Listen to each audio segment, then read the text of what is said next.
We've talked a lot about fair trade and having a level playing field. That's critical.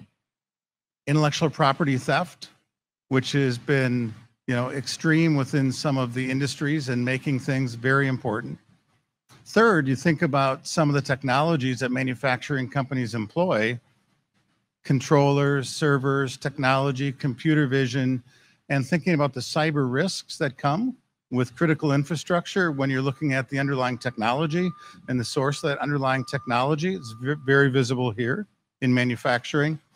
And then fourth, the creation of new intellectual property, because you think about the creation of new intellectual property, and we've been involved in some tech spinoffs as an example from universities, and you really have to pay attention to the source of where that intellectual property is being created and the roots that it has back in other areas, such as supported by the Chinese Communist Party. So much of the issues that the committee is dealing with is really converging here in manufacturing. And so I think it's really appropriate that we're here.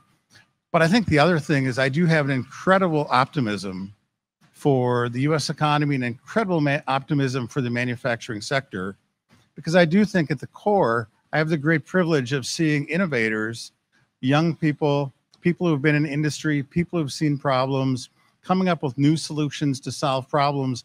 And ultimately, we can continue to lead through innovation.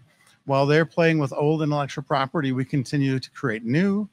And I think we're on this really unique time within the economy that I would encourage you to both look for fair markets in the past, intellectual property currently, but really look at innovation and the ability to support the innovative economy and make these connections between innovators and existing manufacturers. And then also recognize that with this innovation comes a great need for transparency, and transparency both around, what the roots are of the intellectual property, transparency of how it's funded, and transparency of how it's used. And so I applaud the work of the committee. I'm a great optimist when we think about what happens to be the potential of this manufacturing economy. But I also believe that only will be realized through the good work of this committee.